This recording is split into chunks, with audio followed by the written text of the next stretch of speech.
समाज कल्याण विभाग भरती प्रक्रिया सुरू झालेली आहे. पाहू शकता 4 मार्च 2025 पासून पहिली जी पेपर आहेत, पहिल्या शिफ्टचे पेपर हे सुरू होत आहेत. गृहपाल अधीक्षक महिला या पहिल्या सत्रामध्ये पेपर घेतला जाणार आहे. पाहू शकता फक्त एकच दिवस तयारी करण्यासाठी बाकी आहे. ज्यांची परीक्षा पहिल्या दिवशी आहे 4 मार्च 2025 रोजी. आज 2 मार्च असून पाहू शकता आजची जी शेवटची तारीख आहे यानुसार फक्त एकच दिवसमध्ये बाकी असून या तयारी करण्यासाठी आपण समाज कल्याण विभाग भरती परीक्षेसाठी पाहू शकता 4 सेक्शन TCS पॅटर्ननुसार ही भरती परीक्षा घेण्यात येणार आहे. आता TCSचा जो पॅटर्न आहे आत्तापर्यंत आपण जवळजवळ 29 ते 30 व्हिडिओ पाहिलेले आहेत. विविध टॉपिकवर विविध सेक्शन आपण कव्हर केलेली आहेत. आजच्या या व्हिडिओमध्ये आपण पुन्हा एकदा मराठी व्याकरण घेऊयात. तर मराठी व्याकरणमध्ये जे महत्त्वाचे टॉपिक आहेत, जे उमेदवारांना जे परीक्षेमध्ये जे सगळ्यात जास्त कठीण जातात, यातले महत्त्वाचे प्रश्न आपण आजच्या या व्हिडिओ सेशनमध्ये पाहणार आहोत. हे जे प्रश्न आहेत या प्रश्नांची डिटेलमध्ये जे सोल्युशन आहे, उत्तर हे देण्यात आलेलं आहे, जेणेकरून तुम्हाला त्याच पद्धतीचा किंवा तशाच पद्धतीचे वेगळे प्रश्न आले तरी ते सोडवता येतील. या पद्धतीने हा व्हिडिओ जो आहे पूर्णपणे पहा. नमस्कार विद्यार्थी मित्रांनो, मी संदेश नोकर भरती या यूट्यूब चॅनलमध्ये आपल्या सगळ्यांचं पुन्हा एकदा स्वागत करतो. तर आपण आजच्या व्हिडिओमध्ये मराठी व्याकरणवर आधारित संभावित प्रश्न पाहणार आहोत. आता यामध्ये आपण संधी आहे, त्याचबरोबर प्रयोग आहे, समास आहे, त्याचबरोबर अव्यय कसे ओळखायचे, अव्ययाचे वाक्याचे प्रकार आहेत, याबद्दल डिटेलमध्ये पाहूयात. प्रश्न जे आहेत हे कमी घेतलेले आहेत, पण पाहू शकता त्याच्यामध्ये जे डिटेलमध्ये जे सोल्युशन देण्यात आलेलं आहे, या सोल्युशनच्या आधारे कोणताही म्हणजे बेसिक जर तुम्हाला समजली, कन्सेप्ट समजली, तर कोणताही प्रश्न सोडवला जाऊ शकतो. पाहूयात. पहिला प्रश्न आहे संधीवराचा आधारित प्रश्न आहे. गायन हा जो शब्द आहे, या गायन या शब्दातील संधी ओळखायची आहे. तर तुम्ही पाहू शकता तुमच्यासमोर 4 पर्याय आहेत. तुम्हाला कोणता पर्याय बरोबर वाटतोय तो तुम्ही सांगू शकता. 10 सेकंदामध्ये याचं उत्तर देता येणं आवश्यक आहे. गायन हा जो शब्द आहे कोणता बरोबर येतो? पहिला पर्याय, दुसरा पर्याय येतोय बरोबर, तिसरा येतोय की चौथा येतोय? कोणता पर्याय येतोय तुम्ही चूज करू शकता, सिलेक्ट करू शकता. तर माझ्या मते पाहू शकता पहिला पर्याय बरोबर येतो, गे आणि एन साठीचा. तर आपण पाहूयात की गायन या शब्दाची संधी कशा पद्धतीने तयार होते. डिटेलमध्ये उत्तर पाहूयात. तर पाहू शकता गायन हा जो शब्द आहे, या शब्दाचा जेव्हा विग्रह करताय, संधीचा विग्रह, तेव्हा गे आणि अन असं जे आहे याचा मिळून तुम्हाला गायन हा शब्द तयार होतो. याच कारण आहे हे आयादी आदेश स्वरसंधीचं उदाहरण आहे, महत्त्वाचं आहे. पाहू शकता आता या स्वरसंधी विचारल्या जातात. हे थोडासा कठीण पद्धतीचा प्रश्न आहे. आपण काय म्हणू शकतो? गायन. आता याचा विग्रह केल्यानंतर कशा पद्धतीने गायन आलं पाहिजे? गान. त्याच्यानंतर पाहू शकतो गायन आहे, गोवन आहे. तर या पद्धतीने कसा विग्रह होऊन शब्द तयार होतो हा थोडा कठीण जाऊ शकतो. तर या पद्धतीने तुम्हाला जर कन्सेप्ट बेसिक माहीत असेल तर याचं उत्तर दिलं जाऊ शकतं. पाहू शकता गायन हा आयादी आदेश स्वरसंधीचं उदाहरण आहे. म्हणजेच पाहू शकता गय आणि अन त्याच्यामध्ये ए आणि अ चा आय झालेला आहे. पाहू शकता ए आणि अ चा आय होतो आणि त्याच्यानंतर तर आय गायन अशा पद्धतीचा हा शब्द तयार होतो. आयादी आदेशमध्ये पाहू शकता ए आहे, ओ, औ या स्वरांपुढे जर एखादा स्वर आला तर त्याबद्दल अनुक्रमे ऐ, आय, औ, आव असे आदेश होऊन पुढील स्वर यात मिसळला जातो. यासाठीच आयादी आदेश म्हणतात. उदाहरणार्थ पाहू शकता नयन हा जो शब्द आहे. आता नयनचा तुम्ही आता शब्द जर परीक्षेमध्ये आला नयन, नयनची संधी जी आहे त्याचा विग्रह कसा होतो पाहू शकता ने आणि अन. त्याच्यामध्ये ए आणि अ चा अय झालेला आहे, प्लस अ चं पाहू शकता अय, मग नयन अशा पद्धतीचा शब्द तयार झालेला आहे. तर या पद्धतीने कन्सेप्ट तुम्हाला समजलेली आहे, तर याचं उत्तर दिलं जाऊ शकतं. संधी म्हणजे काय पाहून घेऊयात आपण की यामध्ये पाहू शकता तुम्हाला ही संधी समजली की याचं उत्तर कसं द्यायचं आहे. यामध्ये जी संधी आहे वेगळ्या पद्धतीची. आता बाकीच्या ज्या संधी आहेत त्यावरचे सुद्धा प्रश्न विचारले जातील. या पद्धतीनेच कन्सेप्ट जी आहे संधीची पूर्ण डिटेलमध्ये कव्हर करूयात. 1 ते 2 प्रश्न विचारले जातात. 2 प्रश्न तुम्हाला 2 गुण हमखास मिळतील यामध्ये. तर पाहू शकता संधी जोडशब्द तयार करताना पहिल्या शब्दातील शेवटचा वर्ण आणि दुसऱ्या शब्दातील पहिला वर्ण हे एकमेकांमध्ये मिसळतात. पाहू शकता आपण आता तो पहिला शब्द उदाहरण घेतलेला आहे गायनसाठीचा. याच्यामध्ये पहिल्या शब्दातील शेवटचा वर्ण आणि दुसऱ्या शब्दातील पहिला वर्ण एकमेकांमध्ये मिसळून दोन्हींबद्दल एक वर्ण तयार होतो. अशा वर्णांच्या एकत्र होणाऱ्याला संधी असे म्हटलं जातं. यामध्ये संधीचे 3 प्रकार आहेत. पाहू शकता, स्वर संधी आहे, यानंतर व्यंजन संधी आहे आणि विसर्ग संधी आहे. स्वर संधीमध्ये काय होतं तर एकमेकांच्या शेजारी येणारे वर्ण हे स्वराने जोडले जातात. स्वराने जोडले असतील तर त्यांना स्वरसंधी म्हणतात. आता स्वरसंधीचं आपण उदाहरण पाहूयात. इथे स्वरसंधी कशी तयार होते तर पाहू शकता, स्वर प्लस स्वर असे स्वरूप असते. उदाहरणार्थ पाहू शकता विद्यार्थी, तर आपण शकता आ आणि त्यासाठी आ झालेला आहे, विद्यार्थी असा शब्द झालेला आहे. विद्या आणि अर्थी विद्यार्थी, अशा पद्धतीने ही स्वरसंधी तयार झालेली आहे. दुसरं पाहू शकता व्यंजन संधी आहे. व्यंजन संधी कशी तयार होते, जवळजवळ येणाऱ्या या 2 वर्णांपैकी दोन्ही वर्ण व्यंजने असतील किंवा पहिला वर्ण व्यंजन आणि दुसरा वर्ण स्वर असेल तर त्याला व्यंजन संधी असं म्हणतात. पाहू शकता, जवळजवळ येणाऱ्या 2 वर्णांपैकी दोन्ही वर्णे व्यंजन असेल किंवा पहिला वर्ण जर व्यंजन असेल आणि दुसरा वर्ण स्वर असेल त्याला व्यंजन संधी म्हणतात. उदाहरण पाहूयात. यामध्ये व्यंजनमध्ये पाहू शकता, व्यंजन आणि व्यंजन किंवा स्वर असे त्याचे स्वरूप असते. म्हणजे सत आणि आचार याचं काय झालेलं आहे, त आणि आ हे व्यंजन आहे. सदाचार अशा पद्धतीचा हा विग्रह करून शब्द तयार झालेला आहे सत आचारसाठीचा. तर हे व्यंजन संधीचं उदाहरण आहे. पाहू शकता, या पद्धतीचे प्रश्न विचारले जातात. जे सब प्रकार आहेत संधीचे यावरचे प्रश्न. तिसऱ्यामध्ये पाहू शकता टॉपिकमध्ये विसर्ग संधी आहे. तर विसर्ग संधीमध्ये पाहू शकता, एकत्र येणाऱ्या वर्णातील पहिला विसर्ग व दुसरा वर्ण व्यंजन किंवा स्वर असेल तेव्हा त्यास विसर्ग संधी असं म्हटलं जातं. आता विसर्ग संधीमध्ये पाहू शकता, विसर्ग आणि व्यंजन किंवा विसर्ग प्लस स्वर असे त्याचे स्वरूप असते. उदाहरणार्थ पाहू शकता, नी आणि अंतर. नी आणि अंतर याचा शब्द काय तयार झालेला आहे, यामध्ये निरंतर अशा पद्धतीचा हा शब्द तयार झालेला आहे. नी आणि अंतरचा निरंतर अशा पद्धतीने स्वर जो आहे शब्द तयार होतो. तर अशा पद्धतीने आपण पाहिले संधी कशा पद्धतीची तयार होते. आपण जी संधीचं जे उदाहरण आहे यामध्ये कोणतं आलेलं होतं, तर यामध्ये आपण जोड शब्द तयार करताना जी संधी तयार होते, पहिली संधी आपण पाहिली आयादी आदेश स्वर संधी. या स्वर संधीमध्ये गायनचं विग्रह करून जो पूर्ण शब्द तयार होतो तो कसा होतो तो पाहिलेला आहे. यानंतर संधीचे 3 प्रकार, स्वर संधी कशी तयार होते त्याचं उदाहरण, व्यंजन संधी आणि विसर्ग संधी पाहिली. तर अशा पद्धतीने संधीवर आधारित कोणताही प्रश्न आला तर तो हमखास सोडवला जाऊ शकतो. 1 गुण तुम्हाला 100% मिळवला जाऊ शकतो. दुसरा प्रश्न पाहूयात. दुसरा प्रश्न आपण पाहणार आहोत हा आहे समास. समासवरचा आधारित प्रश्न आहे. पाहू शकता, रमाकांत हा सामासिक शब्द आहे. आता रमाकांत हा शब्द जो आहे हा सामासिक शब्द आहे.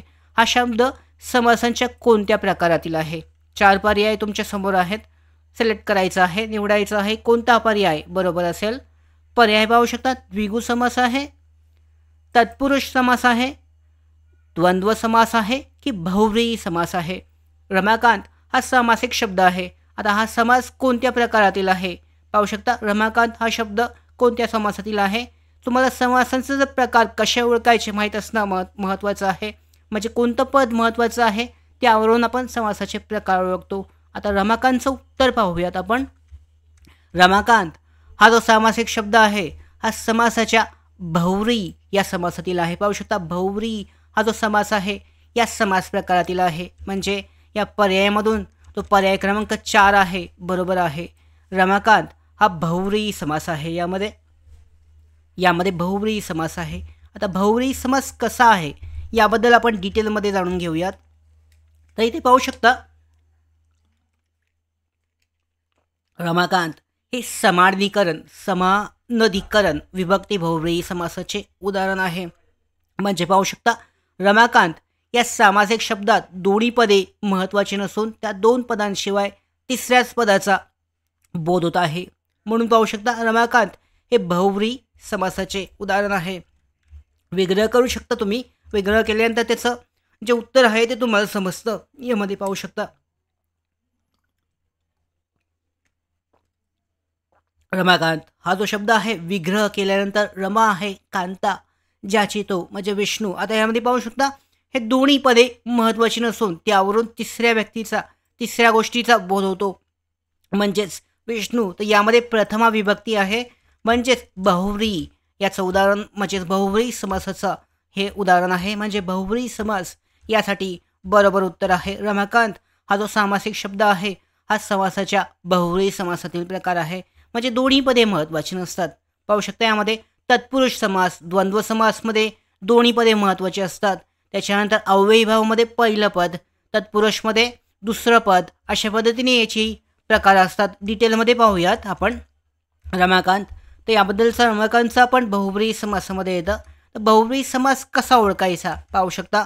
ज्या समासातील कोणतेच पद हे प्रमुख नसून त्या पदाच्या अर्थापेक्षा वेगळ्या अशा वस्तूचा किंवा व्यक्तीचा त्यामधून बोध होतो त्या समासाला बहुव्रीही समास असे म्हणतात. आता पाहू शकता एखादा प्रश्न आलेला आहे समासाचा, त्याच्यामध्ये बहुव्रीही समास ओळखण्यासाठी देण्यात आलेला आहे.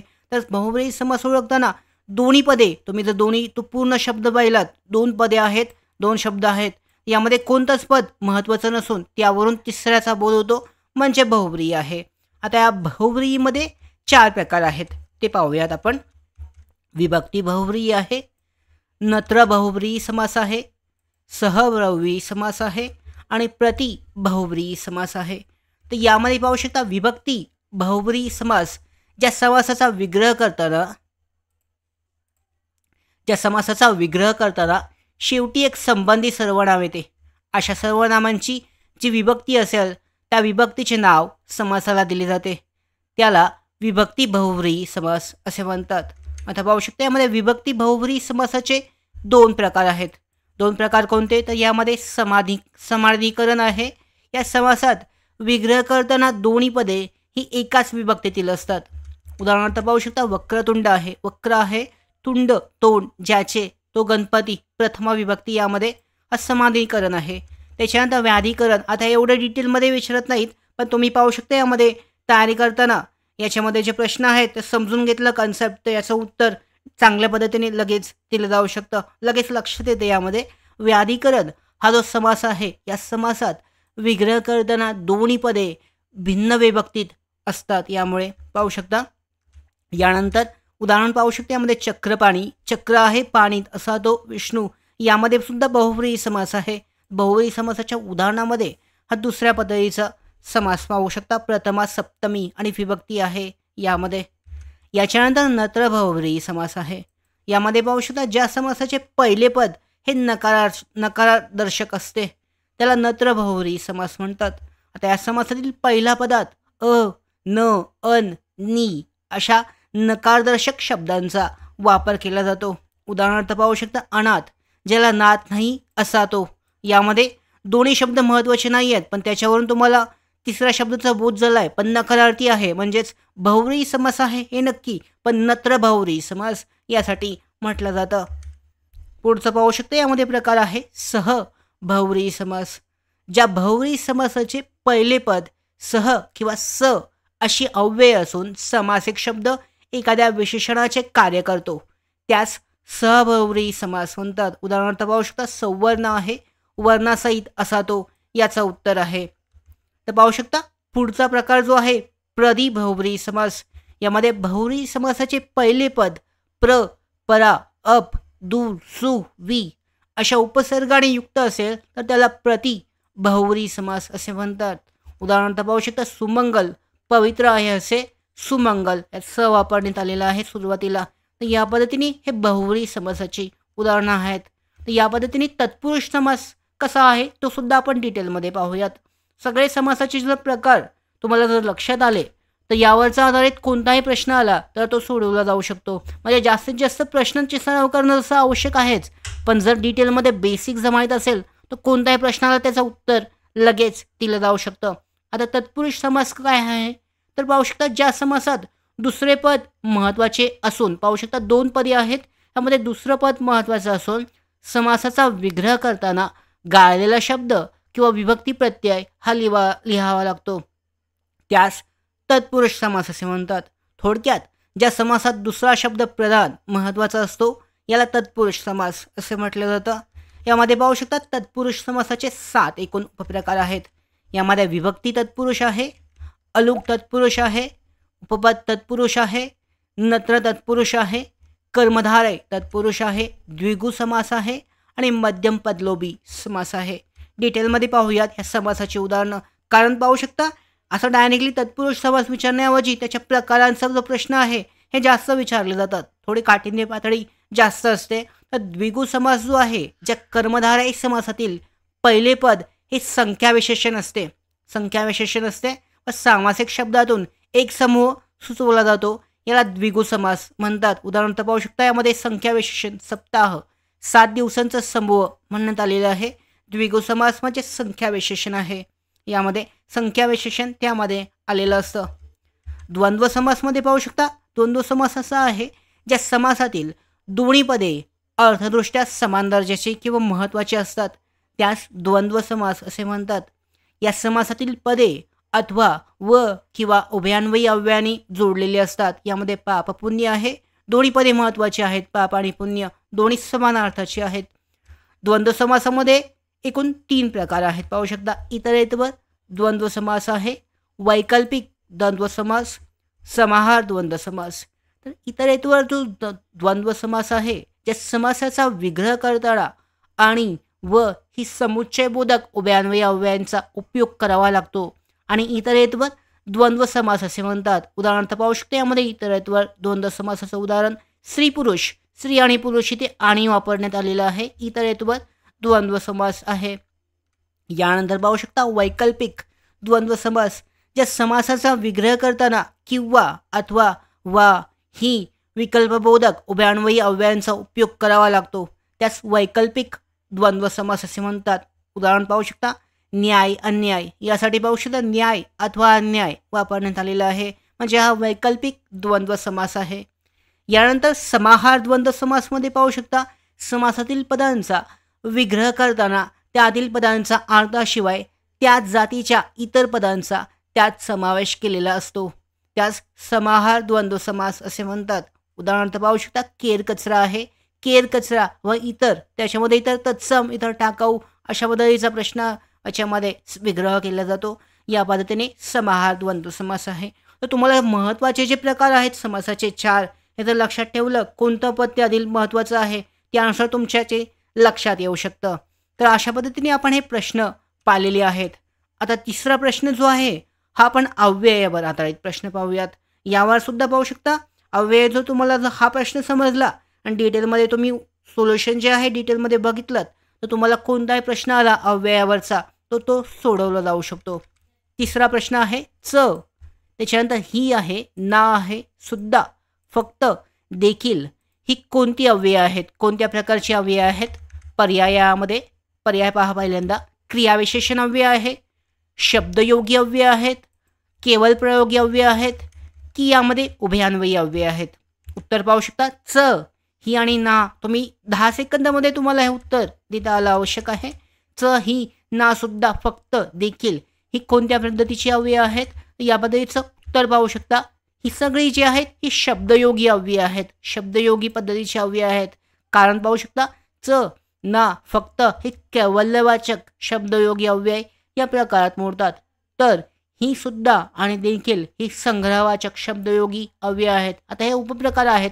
महत्त्वाचं काय आहे आपल्याला विचारण्यात आलेलं आहे की कोणता अव्यय आहे तर शब्दयोगी अव्यय याचं बरोबर उत्तर आहे.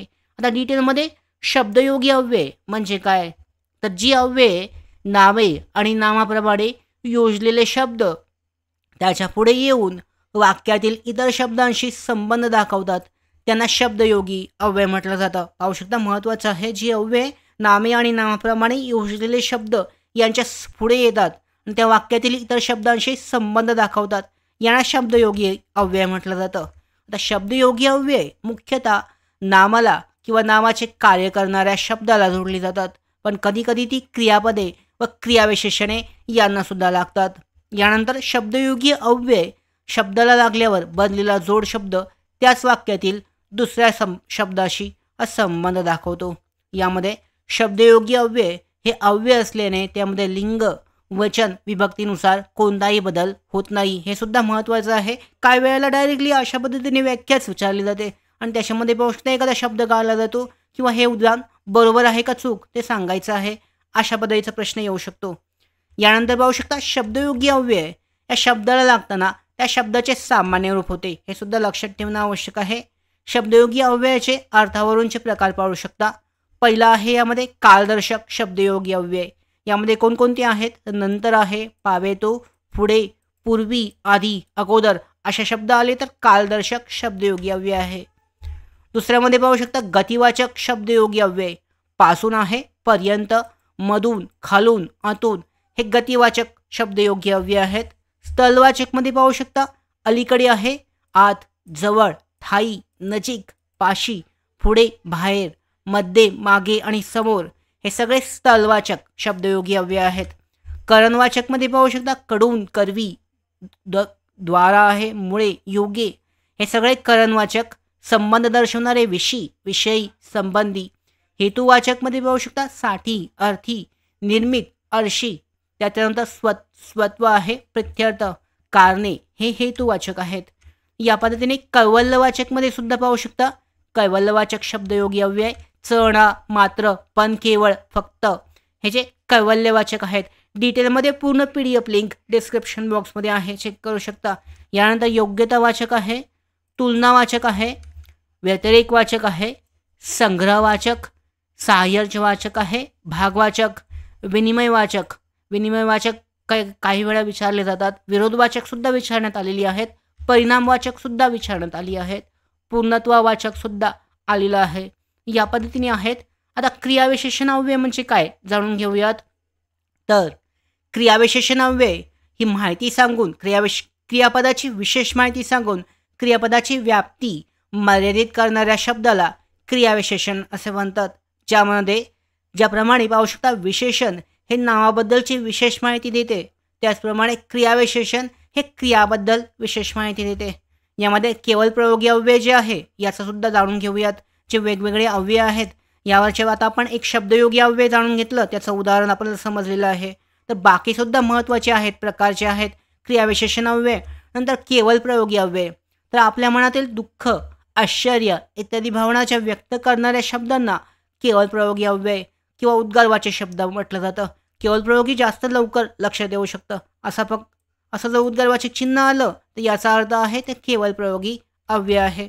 आता उभयान्वयी अव्ययावरचा प्रश्न सुद्धा बहुतांश वेळा विचारला जातो. तर उभयान्वयी अव्यय पाहू शकता 2 किंवा अधिक शब्द अथवा वाक्य जोडणाऱ्या अविकारी शब्दांना उभयान्वयी अव्यय असे म्हणतात. तर या पद्धतीने तुम्हाला समजलं असेल अव्ययावरचा प्रश्न आला तर अव्यय कसे ओळखायचे, अव्ययाचं उत्तर जे आहे हे कशा पद्धतीने लगेच दिलं जाऊ शकतं. शेवटचा प्रश्न पाहूयात आपण. प्रयोगावरती आधारित प्रश्न घेतलेला आहे. प्रयोग कसे ओळखायचे, प्रयोगाचं उत्तर कसं दिलं जाऊ शकतं. प्रयोगसुद्धा काही उमेदवारांना जे आहे कठीण जातात. तर 4था प्रश्न आहे, खालील वाक्याचा प्रयोग सांगायचा आहे. प्रश्न असा आहे, थोरांकडून सत्य बोलले जाते.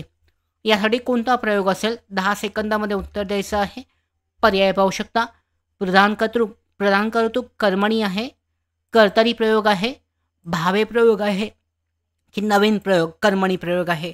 आता थोरांकडून सत्य बोलले जाते, बोलवले जाते की अशा पद्धतीने त्याच्यामध्ये चेंजेस होतात प्रयोगामध्ये. तर हा कोणता प्रयोग आहे पाहू शकता. या पर्यायामध्ये 10 सेकंद झालेली आहेत. उत्तर तुमचं तयार असणं आवश्यक आहे. पाहू शकता यामध्ये उत्तर सांगतो मी डिटेलमध्ये. हे जे आहे नवीन कर्मणी प्रयोगाचे उदाहरण आहे. पर्याय क्रमांक 4 यासाठीचं बरोबर आहे. नवीन कर्मणी प्रयोगाचं हे उदाहरण आहे. पाहू शकता वरील वाक्याची रचना इंग्लिशमध्ये आपण पॅसिव्ह वॉइस तुम्हाला माहीत असेल त्याप्रमाणे आहे.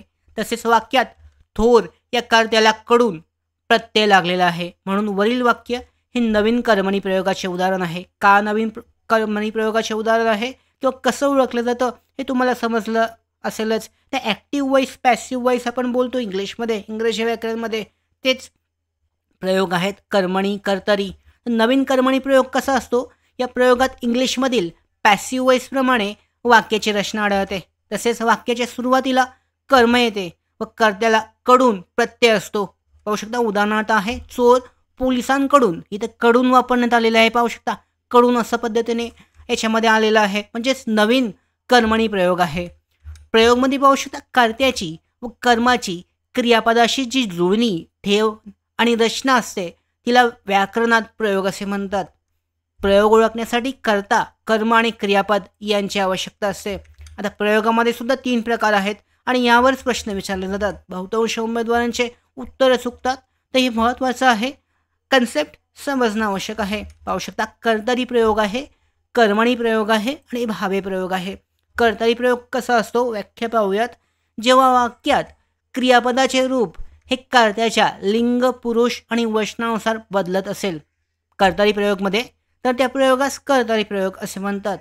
कर्तरी प्रयोगात पाहू शकता क्रियापद बहुधा हे वर्तमानकाळी असते आणि कर्ता हा प्रथमांत असतो. तसेच कर्त्याला प्रत्यय नसतो. पाहू शकता विजय हा निबंध लिहितो. इथे तुम्ही विजयच्या ऐवजी तुम्ही चेंजेस केलं तर यामध्ये पाहू शकता लिंग, पुरुष आणि वचनानुसार याच्यामध्ये बदल होईल. त्यामुळे तो कर्तरी प्रयोग असतो. आता कर्तरी प्रयोगामध्ये 2 प्रकार आहेत. सकर्मक कर्तरी प्रयोग आहे आणि अकर्मक कर्तरी प्रयोग आहे. तर सकर्मक कर्तरी प्रयोग ज्या कर्तरी प्रयोगाच्या वाक्यात कर्म आलेले असेल तेव्हा त्यास सकर्मक कर्तरी प्रयोग म्हणतात. उदाहरणार्थ पाहू शकता तो गाणे गातो, हे सकर्मक आहे. अकर्मक पाहू शकता अकर्मक कर्तरी प्रयोग ज्या अकर्मक कर्तरी प्रयोगात कर्त्याला हा प्रत्यय नसून तो प्रथमेत असतो. तसेच वाक्यात कर्म नसते.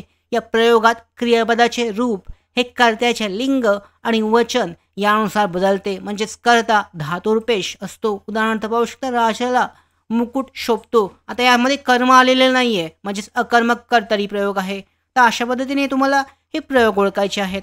आता कर्मणी प्रयोग पाहूयात कसा ओळखायचा. तर कर्मणी प्रयोगात क्रियापदाचे रूप कर्माच्या लिंग किंवा वचनानुसार बदलते तेव्हा त्यास कर्मणी प्रयोग असे म्हणतात. कर्मणी प्रयोगात कर्माची आवश्यकता असते व ते प्रथम तेच कर्मणी प्रयोगात कर्त्याला विभक्ती प्रत्यय असतो तर कर्माला नसतो. कर्मणी प्रयोगात क्रियापद बहुधा भूतकाळी असते. पाहू शकता पोलिसांनी चोर पकडला, हे कर्मणी प्रयोग आहे. आता यामध्ये 5 एकूण उपप्रकार आहेत. पाहू शकता प्राचीन कर्मणी प्रयोग आहे, नवीन कर्मणी प्रयोग जो आत्ताच आपण पाहिला, समापन कर्मणी प्रयोग आहे, शक्य कर्मणी प्रयोग आहे आणि प्रधान कर्तृक कर्मणी प्रयोग आहे.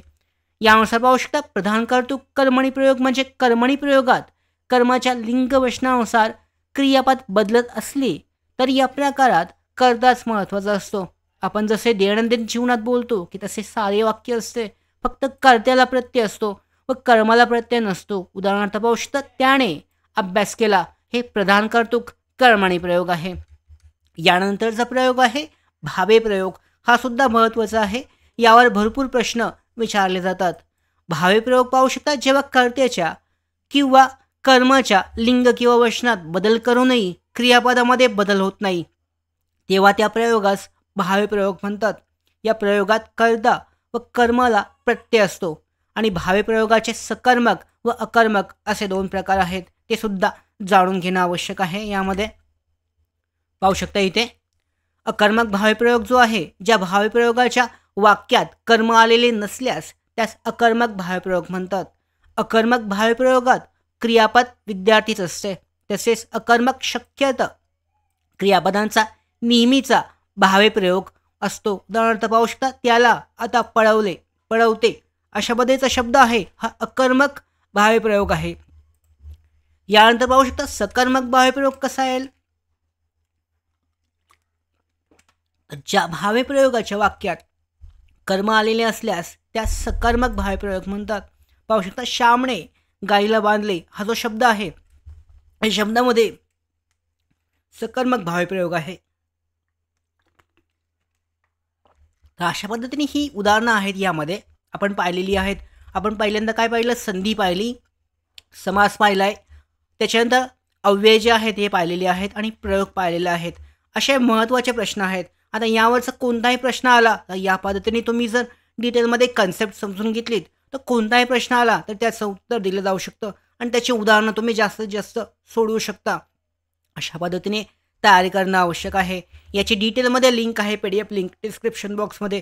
त्याचबरोबर समाज कल्याण विभाग भरती परीक्षेची तयारी करण्यासाठी ज्या टेस्ट सिरीज आहेत याची लिंक आहे डिस्क्रिप्शन बॉक्समध्ये. नोकर भरतीचं मोबाईल ॲप्लिकेशन डाउनलोड करून जी कोर्स आहे तो चेक केला जाऊ शकतो. त्याचबरोबर भरती प्रक्रियेसंदर्भातल्या पुढच्या महत्त्वाच्या अपडेट्स मिळवण्यासाठीच नोकर भरतीच्या यूट्यूब चॅनलला सबस्क्राईब करा.